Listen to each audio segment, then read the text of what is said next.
다윗 5번째 마지막 시간입니다. 하나님께서 우리 교회 이 시즌에 다윗을 주목하게 하시고 또 다윗에게 부으신 그 은혜가 우리 교회에 부어지는 이유가 있을 거예요. 오늘 5번째 마지막 시간인데 사도행전 13장 22절로 23절 우리 은혜로 목소리와 함께 읽을게요. 시작. 패하시고 다윗을 왕으로 세우시고 증언하여 이르시되 내가 이새의 아들 다윗을 만나니 내 마음에 맞는 사람이라 내 뜻을 다 이루리라 하시더니 하나님이 약속하신 대로 이 사람의 후손에서 이스라엘을 위하여 구주를 세우셨으니 곧 예수라. 아멘. 우리 주님의 이름으로 지금이 희년의 시즌임을 선포합니다.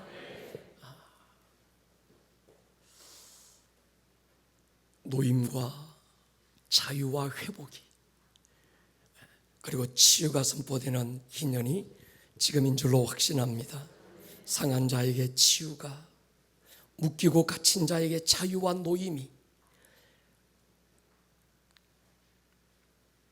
근심, 걱정, 불안, 두려움, 좌절, 절망에 내려가던 자들이 회복의 은혜가 선포되는 오늘 이 시즌이 그 시즌입니다. 개인의 희년을 넘어 여러분 가문의 희년이 되기를 축복하고 모든 가문의 결박이 풀어지고 상처가 치유되고 관계들이 회복되는 은혜가 있기를 축복합니다. 그리고 이 땅 모든 교회들에게 희년의 빛이 임하기를 축복합니다. 그리고 인천 땅 이 도시 안에 주의 희년이 선포되기를 축복합니다. 우리는 요즘 3번째 인천 상륙작전을 선포하고 있습니다. 1884년 처음 이 나라 조선 땅, 소망 없는 땅, 버려진 땅, 어느 누구도 관심 없었던 이 절망만 가득했던 이 땅에 하나님께서 처음 재물포항의 선교사가 들어와서 위로는 북한으로 아래로는 부산까지 복음 하나가 이 나라의 민족을 살렸던 처음 인천 상륙작전. 그리고 70년 후 1950년 9월 15일 또 한 번의 나라와 민족이 위기를 만났습니다. 북한 공산정권 남침으로 한 달이 채 지나지 않아서 낙동강 전선만 남기고 이제 한 번 용만 쓰면 부산까지 함락될 절체절명의 순간에 하나님은 믿음의 사람 메가드를 통해서 5,000분의 1의 확률이 안 되는 그때에도 인천 상륙작전이 진행되고 하나님의 도우심으로 이 나라 이 민족을 다시 한 번 더 구했던 때, 그리고 정확히 70년이 지난 지금 코로나가 지나고 있는 지금입니다. 우리는 3번째 이 도시 이 땅에 3번째 인천 상륙작전을 선포하고 있습니다. 그리고 이 도시에 하나님의 나라, 하나님의 그 영광의 희년을 선포하고 있습니다. 특별히 봄이 와도 얼어붙은 땅, 저 북녘 땅의 희년을 선포하십시다. 하나님을 부정하고 인간을 물질로 규정하는 네오막시즘 사상이 깨어지고 그 땅에 주의 나라가 임하기를 선포합니다. 그리고 땅끝 이스라엘의 복음의 희년이 선포되기를 축복합니다. 2000년 전 갈보리 언덕에 세워졌던 십자가 이후로 그 땅에 십자가가 사라졌던 땅, 2000년 전 마가의 다락방에 강력한 성령의 역사와 함께 일어났던 그 성령의 역사가 사라져버렸던 땅, 이제 2000년이 지난 지금 그 도시에 십자가가 세워지고 있습니다. 다시 한번 성령의 강력한 어떤 태풍이 불어오고 있습니다. 아름다운 꿈의 교회가 최전방에서 선두주자로 서고 있음을 감사합니다. 그래서 우리는 그 땅을 두고 선포할 거예요. 생기야 불어올지어다. 할렐루야. 내 가문에 생기가 불어오고, 예배 끝나기 전 어느 분의 손을 잡고 제가 그렇게 기도해 드렸어요. 집사님의 가문을 바꾸는 길은 한 가지밖에 없습니다. 당신의 가문에 생기가 불어오는 것입니다. 그거 하나 외에는 가문의 기류를 바꿀 힘이 없습니다. 아무리 용을 쓰고 아무리 기를 쓰고 운명처럼 굴레처럼 끈끈하게 붙들고 오는 이 저주를 끊을 방법이 없습니다. 여러분의 가문에 생기가 불 수 있기를 축복합니다. 생기야, 사방에서부터 불어와서 이 백성을 살게 하라. 희년, 요벨이라는 단어인데 나팔을 분다, 선포한다 그런 뜻이죠. 그래서 이 희년의 때는 희년의 복된 소식을 선포할 자가 필요해요. 이사야 52장에 보면요, 좋은 소식을 전하며 평화를 공포하며 복된 좋은 소식을 가져오며 구원을 공포하고 시온을 향하여 이르기를 내 하나님이 통치하신다는 자의 산을 넘는 발이 어찌 그리 아름다운가. 우리의 발이 아름답기를 축복합니다. 로마서에서 바울은 이렇게 선포해서요, 듣지 못한 이를 어찌 믿으리요, 전파하는 자가 없이 어찌 들으리요, 보내심을 받지 아니하였으면 어찌 전파하리요, 기록된 바 아름답도다 좋은 소식을 전하는 자의 발이여. 복음을 손에 든 자, 복된 소식을 전하는 자, 저와 여러분들의 발이 아름답기를 축복합니다. 49년이 지나고 50년째가 되면서 지금이 희년의 때임을 알고 있는 한 사람은 잠잠히 있을 수 없어서 산을 넘고 강을 건너 이 마을 저 골짝 다니며 선포해요. 지금이 희년의 때입니다. 희년의 때가 왔습니다. 모든 묶인 종들은 자유입니다. 모든 결박된 땅들도 자유입니다. 이 소식을 들었던 묶인 종들이, 이 소식을 들었던 슬픔에 갇혀 있는 자들이, 죄를 뒤집어 쓰고 있던 자들이 다 벗어던져 자유다, 자유야. 할렐루야. 예배가 그 예배가 되기를 축복합니다. 우리 예수님 처음 공생애를 시작하실 때 회당에서 선지자 이사야를 통해서 선포됐던 이사야 61장의 희년을 선포했어요. 얼마 전에 제가 이스라엘 갔을 때 그 가버나움 회당, 예수님께서 희년을 선포하셨던 그 땅에서 바로 그 자리에서 하나님 앞에 무릎 꿇고 기도하는데 주님의 음성이 제게 함성처럼 들려서 이 목사 희년이야. 할렐루야. 십자가와 부활로 우리 주님이 희년을 완성하신 거예요. 이 땅의 모든 그리스도인은 희년의 아름다운 소식을 전하는 자들입니다. 이 땅의 모든 교회는 희년의 소식을 전하라고 세워졌습니다. 오늘 우리 성도들 안에 희년의 은혜가 있기를 축복합니다. 희년은 세 가지 완성이에요. 첫 번째는 안식의 완성이죠.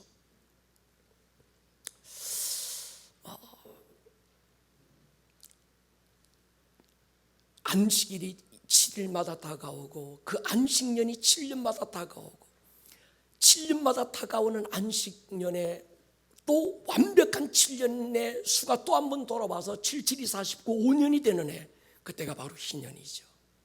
여러분, 근심, 걱정, 불안, 두려움이 다 떠나가고 안식의 희년이 선포되기를 축복합니다. 빼앗긴 땅이 회복되고 잃어버린 유업들이 다시 찾아지는 회복의 희년. 기업 물어줄 자 없어서 주위에 누구 하나 나를 도와줄 자 없고 등기될 자 아무도 없던, 그래서 가난과 비통의 운명에서 벗어날 길이 없는 그에게 하나님은 이 희년에 아무 조건 없이 자유를 선포해 주시는 거예요. 종으로 묶여있던 자들, 종의 굴레와 갇힘으로부터 풀어지는 자유의 희년. 이 세 가지 희년이 이미 우리 가운데 이루어졌음을 선포합니다. 우리는 한번 돌아보셔야 돼요. 우리 가문은 어디에 묶였는가? 보이지 않는 무엇에 결박돼 의지와 상관없이 무엇에 의해서 내가 지금 끌려가고 있는 건 아닌가? 이건 아니야, 내 모습이 이 모습이 아니야. 벗어나 보려고 몸부림을 쳐보는데도 벗어나려고 하면 할수록, 용쓰면 용쓸수록 무언가가 나를 더 단단하게 아주 옥죄어오는, 그래서 나도 꼼짝달싹하지 못하는 그 무엇이 내게 없는가? 오늘 있다면 풀어지기를 선포합니다. 유전병이라는 이름으로 자자손손 흘러가고 있는 그 상함들, 고질적인 여러 가지 질병들, 오늘 자유가 있기를 축복합니다. 우리 예수님 채찍에 39대 맞으신, 그리고 우리에게 주셨던 내가 너의 연약함을 대신 담당하고 너의 모든 질병을 대신 짊어졌다. 무엇으로? 채찍에 맞음으로. 주가 채찍에 맞아서 이루어 놓으신 그 공로, 병과 오늘 내 가문에 대대로 흘러가는 유전적인 질병과 나도 어떻게 알 수 없는 이 고질적인 질병과는 무슨 상관이 없을까? 오늘 이 희년의 해 은혜가 있기를 축복합니다. 하나님의 말씀이 진리고 그 진리가 능력이라면 이 희년의 해 십자가의 은혜 앞에서 여러분 회복이 일어나야 되고 치유가 일어나야 되고 자유가 일어나야 됩니다. 교회는 희년이 선포되는 곳이고 성도는 희년의 선포자지요. 신앙은 세련된 종교놀이가 아닙니다. 신앙은 세련된 또 하나의 어떤 것들이 폼 좋은 종교 문화가 아닙니다. 신앙은 십자가 위에서 이미 이루어 놓으신 주님의 희년의 공로가 우리에게 경험되는 것입니다. 할렐루야. 십자가가 세상에서는 미련하게 보일지 몰라도 믿는 우리에게는 하나님의 능력입니다. 며칠 전에 장로님 한 분이 이런 말씀을 했어요. 전에 우리 교회가 건축을 하려고 하다가 그만두었던 그 땅에 주 안에 있는 어느 성결교회가 교회 건축을 시작했대요. 장로님이 그 주변 아파트에 사시는데 하루는 그 아파트 반장이 동의서를 받으러 왔대요. 뭐 때문에 동의서를 받느냐 물어보니까 아파트 주변에 혐오시설이 들어오는데 어떻게든 우리가 하나가 돼서 이 혐오시설을 막자는 거예요. 그래서 내용을 자세히 보니까 교회인 거예요. 장로님이 충격을 받았습니다. 세간에는 교회가 혐오시설로 변하고 말았구나. 술집은 유흥시설입니다. 재미있고 즐겁게 노는 곳이라고 그래요. 밤새 젊은이들 모여서 술에 취해서 뭐 춤추고 별짓 다 하는 나이트클럽은 혐오시설이라고 말하지 않고 유흥시설이라고 부릅니다. 그런데 교회가 유흥시설이 됐어요. 유흥시설, 이 말은 뭔가 하면 어떤 시설을 유흥시설이라고 하는가? 교도소, 도살장, 쓰레기 매립지. 제가 인터넷에 검색해 보니까 이걸 혐오시설이라고 하더만요. 가슴이 많이 아팠습니다. 어쩌다가 교회가 혐오시설로 되고 말았을까? 엊그제 그 담임 목사님이 저한테 전화 와서 신시한탄하셔서요. 목사님 어떻게 하면 좋겠니? 우리 교회가 혐오시설이 돼서 이걸 막겠다고 온 아파트 여기저기서 일어나서 지금 견디기 어렵다는 거예요. 제가 하나님 앞에 나가서 물었습니다. 하나님 어찌하여 교회가 혐오시설이 됐습니까? 하나님이 제 안에 그런 마음을 주셔서요. 내 종아, 교회가 생기를 잃어서 그래. 우리 주님의 음성이 함성처럼 들려서요. 교회가 기도의 집이 되지 못하면 교회가 강도의 소굴처럼 된다. 여러분, 오늘 그 말씀이 이루어지고 있는 거예요. 우리는 기도의 집이 되십시다. 혐오시설이 아니라 살리는 곳이 되십시다. 할렐루야. 주님이 제게 물었어요. 내 종아, 저 뼈들이 능히 살겠느냐? 제게는 이 질문이 주가 몰라서 내게 묻는 질문 같지가 않았어요.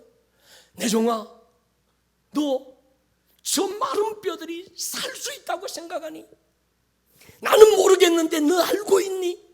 주님이 도대체 몰라서 저 뼈들이 살 수 있는 가능성이 있겠냐고 물으시는 질문처럼 들리지 않았습니다. 저 마른 뼈들을 살리고 싶은 하나님의 간절함이 제 마음을 파고들었어요. 주님의 음성이 들려서요. 생기를 대언해라. 할렐루야. 대언한 즉 살아나리라. 우리가 믿음으로 두 손 번쩍 들고 생기를 선포하면 살아날 것입니다. 믿으면 하나님의 영광을 보게 될 것입니다. 푸르노아 다니게 될 것입니다. 하나님의 영광을 우리는 보게 될 것입니다. 그래서 예배가 중요합니다. 종교의식으로서의 예배 말고 하늘의 생기를 일으키는 그런 예배가 중요합니다. 여기서 찬양하다가 예배하다가 말씀 듣다가 저 예배당 문을 열고 딱 들어오는 순간에 여러분들 안에 생기가 임하기를 축복합니다. 결박이 풀어지고 상한 것들이 치유되고 회복의 은혜가 있기를 축복합니다. 예배 현장을 놓치지 마십시오. 우리 교회 예배가 굉장히 깊습니다. 우리 예배팀들 요즘 굉장히 깊지요. 박수 한번 쳐주세요. 이 예배팀들이 방학해서 갈 데도 많고 하고 싶은 것도 많고 얼마나 많겠어요. 근데 아침 10시 되면 출근해서 10시 반 기도회 집 섬기고 3시 교회에서 또 컵라면 하나 끓여 먹고 3시 또 말씀 묵상하고 기도하고 또 열심히 하나님 오셔. 3시 되면 또 기도해야지. 또 말씀 보고 묵상하다가 저녁 8시에 또 기도회 집 하고. 할렐루야. 제가 봐도 안쓰러울 때가 많아요. 저놈들이 갈 데가 얼마나 많을까. 방학 때서 가고 싶은 데도 얼마나 많을 텐데. 여러분 위로해 주시기를 축복합니다. 하나님께서 이 시즌에 우리 교회에게 다윗을 주목하게 하셨을까? 다윗하면 바로 따라오는 한 단어, 그는 내 마음에 합한 자라. 하나님의 마음과 다윗의 마음이 다르지 않았고, 하나님의 마음이 어떠하면 다윗의 마음이 어떠했고, 다윗의 마음이 어떠하면 하나님의 마음이 어떠했던 사람. 제 안에 거룩한 시기심이 일어났습니다. 그 사람 하늘에 불을 떨어뜨린 엘리야 같아요. 그 사람 손을 번쩍 들면 아말렉을 이겼어요. 모세 같은 사람. 그 사람 태양을 향해서 고함 지르니까 태양이 막 중천에 머물고 아얄란 골짜기에 달이 머물러 대단한 사람. 그 사람 말만 안 하면 죽은 자가 살아나는 사람. 그 사람 막 어떤 그 사람이 탁월한 리더십을 가진 자, 난자, 든자 뭐 이런 것 말고 오직 한 가지 마음의 소원이 있다면 하나님 내게도 다윗의 영을 부으셔서 주가 나를 바라보실 때 이 목사 너 내 마음에 똑같은 사람이야. 이 목사 말고 여러분들에게 연혜가 있기를 축복합니다. 주님의 마음에 맞는 사람, 주님께 온전히 굴복된 사람, 온전한 순종의 사람, 그런 뜻이죠. 부분적인 사랑은 사랑이 아니라 부분적인 순종으로 만족되지 않았던 다윗, 한 사람을 패하시고 주님의 마음에 맞는 한 사람을 세우셨는데 그 한 사람이 다윗이었고, 그 다윗과 함께 이어져서 예수 그리스도를 지금 말씀하고 계시는 거예요. 다윗이 어떠하면 그럴 만한 아무 조건이 없다고 말씀드렸습니다. 부모 형제마저 기대 없었고 존재감이 없었던 사람. 그러니까 하나님은 어떤 조건을 보고 다윗을 세우지 않았던 거죠. 외모로도 스펙으로도 어떤 것으로도 다윗은 자격미달자였습니다. 다윗을 다윗 되게 한 게 뭘까? 하나님의 은혜였습니다. 그런 면에서 못난 우리도 얼마든지 가능성이 있겠다 싶었습니다. 배경으로 따지고 스펙으로 따지고 가진 능력으로 따지자면 우리는 다윗 엄두도 못 낼 것 같아요.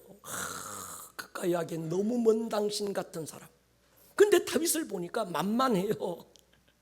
다윗이나 내나 별로 배경으로 보고 스펙으로 보고 별로 만만한 사람이 다윗입니다. 다윗을 다윗 되게 한 게 하나님의 은혜라면 주님 이 생명에도 하나님의 은혜 부어 주십시오. 다윗같이 주 사랑받는 자 되게 하여 주십시오. 그러니까 다윗은요, 보십시오.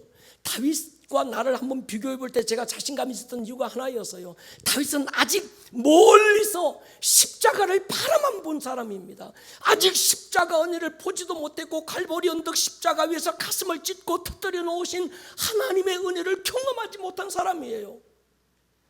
아직 성령께서 그를 감동하고 있지만 성령께서 그 안에 들어가셔서 내주하신 은총이 없었습니다. 근데 우리는 멀리서 보는 게 아니라 십자가의 은혜를 이미 경험한 사람들입니다. 성령께서 감동만 하신 게 아니라 우리 안에 오셔서 주의 임재 가운데서 우리를 주님의 처소 삼은 자들인 줄 믿습니다. 그런 의미에서 볼 때 우리는 훨씬 더 가능성이 있는 거예요. 할렐루야. 우리는 다윗보다 더 큰 은혜 받은 자 있는 줄 믿습니다. 어떤 면에서 사울보다 더 죄질이 나빴던 사람이 다윗이었어요. 사울의 죄, 다윗에 대한 시기심, 예배 오버한 것밖에 없었습니다. 그것도 사무엘 할아버지 연세 드셔서 정한 시간에 도착하지 못하니까 조급한 마음에 자기가 예배를 집도한 것이 전부였어요. 상황적으로 볼 때 사울이 이해가 됩니다. 사무엘 단임 목사님은 정한 시간에 오지 않고 백성들은 흩어지고 적군은 공격해오고 있고, 그러니까 이 다급함이 그 안에 일어나서 예배를 안 드리고 뛰어나간 게 아니라 자기가 예배를 집도한 것이 전부였어요. 전쟁에서 승리하고 남겨진 적군 다 죽이고 살아있는 모든 생축 다 멸절하는 하나님의 명령에 나름 순종한 사람입니다. 포동포동하고 살찐 A급 양 몇 마리 남겨서 하나님 앞에 제사하겠다는 게 전부였어요. 그런데 하나님의 진노가 폭발합니다. 여호와의 영이 사울에게 떠나면서 사울을 왕 세운 걸 후회한다고 결정하고 하나님은 사울을 폐하시기로 결정해 버렸어요. 다윗은 충신을 죽이고 그의 아내를 빼앗습니다. 교만해서 스스로의 힘을 과시하고 인구조사하기도 하고 그 결과로 하루에 수만 명이 전염병으로 죽어가는 것도 보았습니다. 어떻게 보면 사울보다 더 악한 죄질을 가진 사람이 다윗입니다.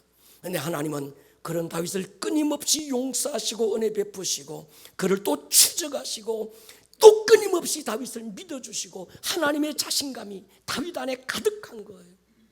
제가 지금은 버려지고 저는 어떤 상황 속에 들깨처럼 광야를 헤매고 있지만 저는 더 순수해질 거야. 오늘의 고난이, 오늘의 어려움이 저를 더 강박하게 만드는 게 아니라 오히려 모든 불순물을 걸러내고 하나님 앞에 순수한 자로 세울 거야. 하나님의 자신감이 다윗 안에 있는 거예요. 제가 우리 홍 목사님을 두고 기도하는데 주님의 마음이 제 안에 전달됐어요. 이 목사, 저 안에 나의 자신감이 있어. 다른 사람은 모르겠는데 저 여인은 나의 자신감이 있어. 더 순수하게 뛰어나올 거야. 할렐루야.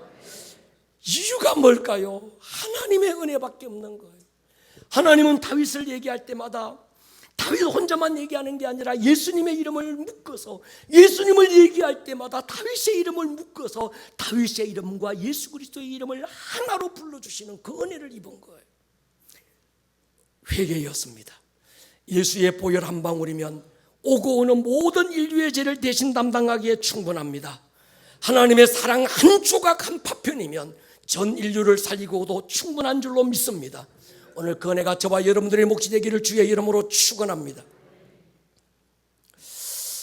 오늘은 성경 전체를 보고 이해하는 눈이 열렸으면 좋겠어요. 여러분, 구약 성경에 두 가지 사관이 있습니다. 사관, 이 말은 역사를 바라보는 관점, 역사를 바라보는 어떤 사람의 시각, 이걸 사관 이렇게 얘기해요. 그러니까 어떤 사람이 바라보는 시각에 따라서 역사의 사관이 달라질 수 있는 거예요. 그러나 성경 전체에는 두 가지 사관이 있는데, 하나는 레위기적 신명기가 레위기와 신명기 613가지의 율법이 기준이 돼서 그 율법에 딱 비추어 보고 착한 놈, 나쁜 놈, 악한 놈, 선한 놈 딱 나누는 거예요. 이걸 신명기적 사관이라고 부릅니다. 또 하나의 하나님께서 기준으로 삼는 사관이 있는데 다윗의 언약 사관입니다. 다윗의 길로 행했으면 선한 사람. 어떤 왕들도 다윗의 길로 갔는가 사울의 길을 걸었는가, 다윗의 길을 걸었는가 여로보암의 길을 걸었는가, 이것이 기준이 돼서 다윗의 길을 걸었다면 이 사람은 착한 왕. 어떤 위대한 업적을 남겼더라도 다윗의 길이 아니라고 한다면 그는 악한 왕. 이 다윗의 사관, 하나님이 보시는 우리를 향한 하나님의 기준점이라고 하는 것이죠. 이 역대상하를 읽어보면 4명의 왕들만 다윗의 길로 행했고 하나님 보시기에 아름답고 선한 왕으로 평가됩니다. 나머지 왕들은 다윗의 길이 아니라 자기의 길, 세상의 길을 걸어갔다는 거예요. 여러분, 우리는 다윗의 길을 걸으십시다. 코로나가 처음 시작되면서 혼란과 혼돈으로 길이 보이지 않았을 때 하나님은 우리 교회에 하박국을 열어주시면서 우리를 높은 성루 꼭대기로 앉게 하셨습니다. 그제서야 성 아래서 보이지 않던 게 보여서요, 큰 물의 파도를 타고 오시는 하나님을 우리는 보았고 우리 모두는 부흥을 외치기 시작했습니다. 강단 뒤에 있는 스크린 엄청난 파도 그림으로 바꾸어 그려 붙여놓고 부흥을 선포해서요, In our time, in our day, 우리들의 시간, 우리들의 날에 하나님 부흥을 주십시오. 그 다음에 하나님은 느헤미야를 열어주셨고 무너진 성벽을 다시 세우고 깨어진 성문을 다시 달게 하셨습니다. 팔복을 열어주셨고 에베소서가 열리면서 우리는 더 깊음을 향해서 달려가자고 선포했습니다. 주기도문과 전신갑주를 열어주시면서 사도행전 쪽 교회의 틀을 다시 닫게 했습니다.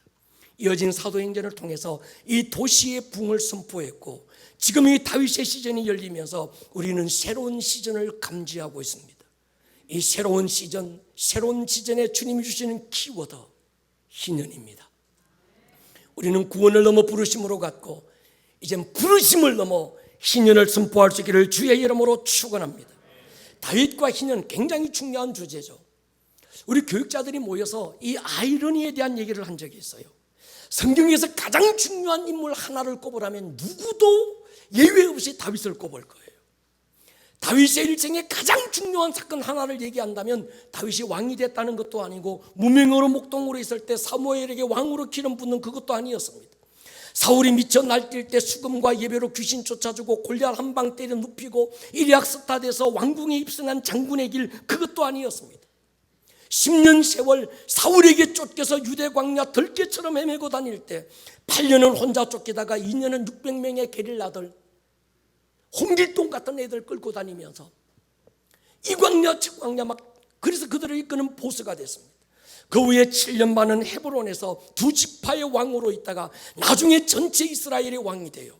그래서 다윗은 3번 기름 부음 받습니다. 처음에 어린 때 목동으로 있을 때 사무엘에게 기름 부음 받고, 두 번째는 헤브론에서 왕으로 있을 때 기름 부음 받고, 세 번째는 전체 이스라엘의 왕이 될 때 기름 부음을 받게 되지요.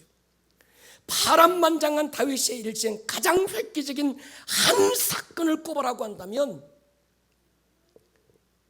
우리는 알잖아요.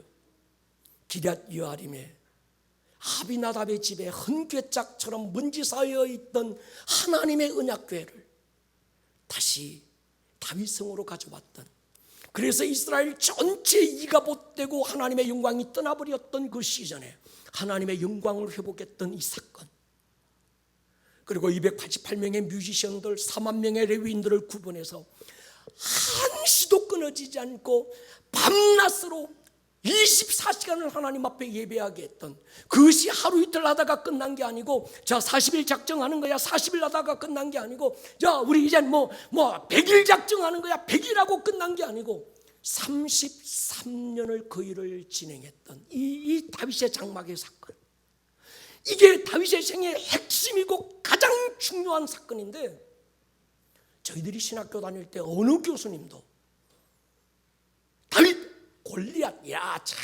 짱 골리앗, 뭐 밧세바 아니면 압살롬 아들, 그래서 쫓기고 신시한탄하고 그것만 얘기하는 거예요. 제가 생각해 봤습니다.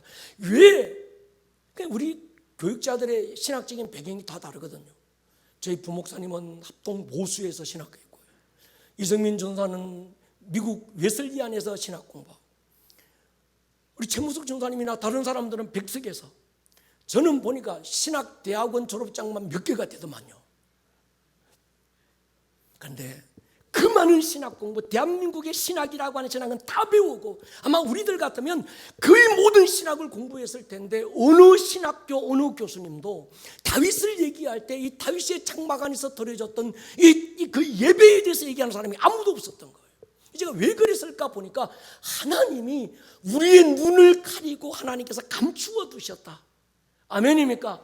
그리고 지금 이때 정말 엔타임 때 주님이 거룩한 주의 신부들을 찾으실 때 지금 눈을 열어서 전 세계의 기도의 집을 일으키고 있고 다윗의 장막을 다시 세우고 있는 건 주님 오실 때가 임박했다는 거 아니겠을까요? 여러분, 제가 신학교 다닐 때 모세 성막 엄청 강조했습니다. 평택에 가면 실제 모세 성막과 같은 구조의 크기 성막이 있습니다. 딱 세 개가 있는데, 세 개에 이 실제 성막과 같은 모형과 그걸 그대로 옮겨놓은 어떤 성막이 세 개가 있는데, 대한민국 평택에 하나 있고 미국 플로리다주에 하나 있고 이스라엘에 가면 유대 광야에 그게 하나가 있습니다. 수많은 그리스도인들이 성막 다녀와서 그 안에서 은혜 받아요. 물론 성막이 주는 영감 굉장히 큽니다. 꼭 다녀오시기를 축복합니다. 성막을 알아야 하나님 섬기는 법을 알 수 있습니다. 근데 성막은 간단합니다. 성막들 태우고 씻는 곳, 회개하는 곳입니다. 성소, 기도와 말씀과 성령, 이건 어떤 지성소로 들어가기 위한 하나의 과정일 뿐입니다. 가장 중요한 게 뭘까요? 지성소거든요. 성막의 뜰도 성소도 최종 목적지가 아니라 지나가는 과정인데, 어떤 교회는 성막들에 머물러서 매일 회개, 십자가, 회개, 십자가, 회개, 십자가, 회개. 뜰에만 머무는 거예요. 어떤 교회는 제자 훈련, 야 제자 훈련 하는 거야. 말씀이 중심이야. 말씀. 성수 안에만 머물러요. 주님은 어디에도 우리를 성소 뜰에 머물러 두지 않았습니다. 뜰에 머무는 자는 이방인들과 여인들밖에 없었습니다. 하나님 앞에 선택되지 못했던 그들이 뜰에 머물렀던 거예요. 우리는 뜰에 머물지 마십시다. 우리는 성소에 들어가십시다. 뜰이 열리고 성소가 열리고 십자가가 열리고 성령이 열려야 휘장이 찢어지는 거예요. 최종 목적지는 지성소입니다. 하나님을 얼굴과 얼굴로 뵙는 그 자리, 주의 영광을 마주할 수 있는 바로 그곳, 저와 여러분들이 가는 곳입니다. 거기서 신인이 선포되는 거예요. 다윗의 장막이 아름다운 이유가 바로 여기 있습니다. 다윗이 아비나답의 집에 있던 그 하나님의 언약궤를 기브온 산당에 있는 성막 지성소 안에 데리고 가지 않고, 거기 모시지 않고 자기의 장막, 자기 왕궁뜰, 가장 아름답고 가장 많은 사람들이 볼 수 있는 그 땅에, 그 뜰에다가 텐트 하나 지어놓고 거기 모시는 거예요. 거기는 성막들도 없었습니다. 그 다윗의 장막 안에는 번제단도 없고, 다윗의 장막 안에는 제사장들이 와가지고 성소에서 기름 떨어졌나 안 떨어졌나 붓고, 거기 떡이 지금 말랐나 안 말랐나 세탁 갖고 나 바꿔놓고, 그런 것도 없어요. 여러분 천국 가보십시오. 천국에 십자가가 어디 있고, 천국에 번제단이 어디 있고, 천국에 물두멍이 없습니다. 천국은 지성소만 있습니다. 그래서 다윗의 장막과 지금 오늘 교회와 그리고 천국은 하나인 거예요. 할렐루야. 우리가 다윗의 장막이 중요한 이유는 다윗의 장막이 처음으로 우리가 하나님 앞에 가서 보게 될 그 영광의 천국을 그대로 옮겨놓은 거예요. 할렐루야. 우리는 이 땅에 영원히 살 자들이 아닙니다. 우리는 부려먹기 좋은 종으로, 노예로 창조되지 않았습니다. 동의하십니까? 창세전에 에베소서에서 얘기했던 것처럼 창세전에 사랑 가운데서 하늘에 속한 모든 신령한 복을 다 쏟아 부으셔서 우리를 창조했습니다. 이유가 뭘까요? 그 하나님과 예수 그리스도가 하나가 되어 영광 안에 머물렀던 그 영광의 아름다움, 그 영광의 찬란함에 저와 여러분들도 예수 안에서 하나가 되게 하기 위하여, 할렐루야. 그래서 우리의 목표는 그 영광이지, 거기는 자유가 있는 곳이에요. 할렐루야. 안식이 있는 곳입니다. 회복이 강한 곳입니다. 우리 예배가 그런 예배가 되기를 축복합니다. 그래서 누구라도 저 예배당 문을 열고 들어오는 순간에 여기서 찬양하다가 기도하다가 앞에 예배자들이 너는 크게 자유를 외치라, 그 다음에 먹고 하여튼 막 할 때 우리 안에 있던 이 답답하고 묶여있고 눌려있고 갇혀있던 우리 모든 것 안에 자유가 선포되기를 축복합니다. 푸르노와 다니는 은혜가 있기를 축복합니다. 그래서 여러분, 다윗의 장막이 너무 중요한 거예요.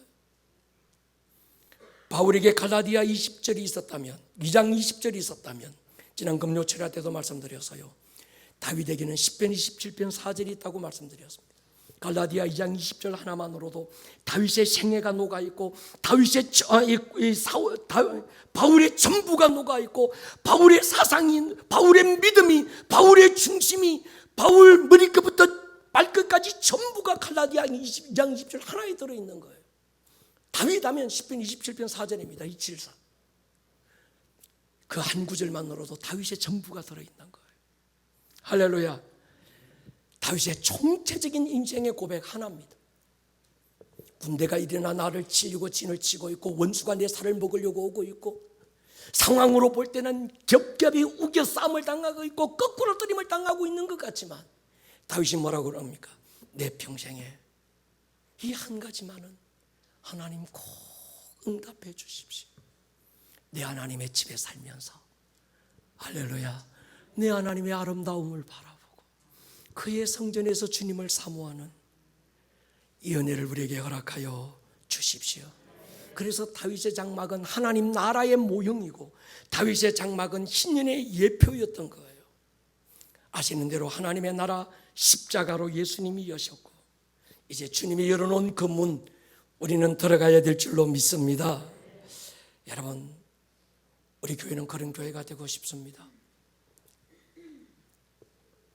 하나님의 신인이 선포되는 교회.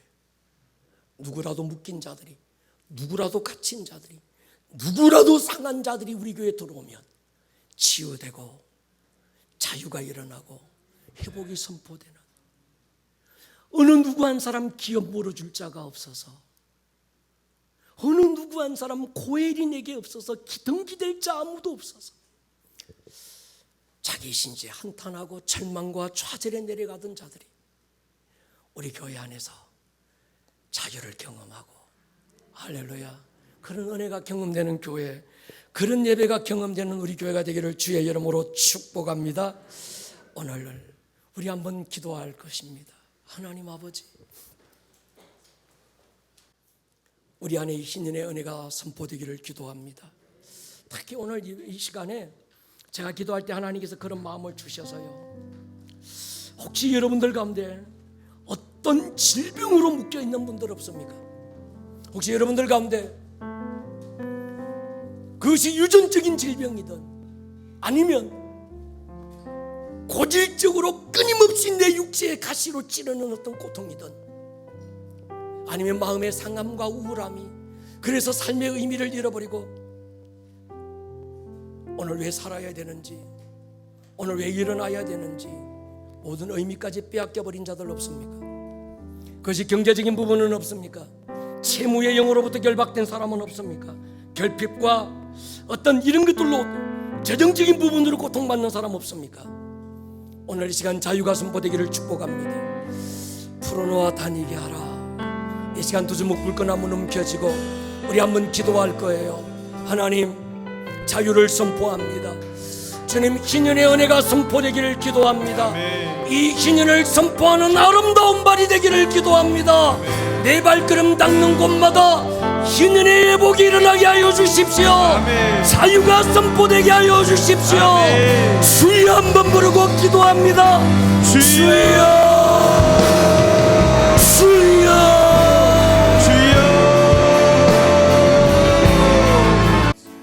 오늘 들었던 이 말씀이 듣는 말씀에서 끝나지 않고 여러분들의 삶에 살아내는 말씀으로 생명력 있는 말씀이 될 수 있기를 주님의 이름으로 다시 한번 축복합니다.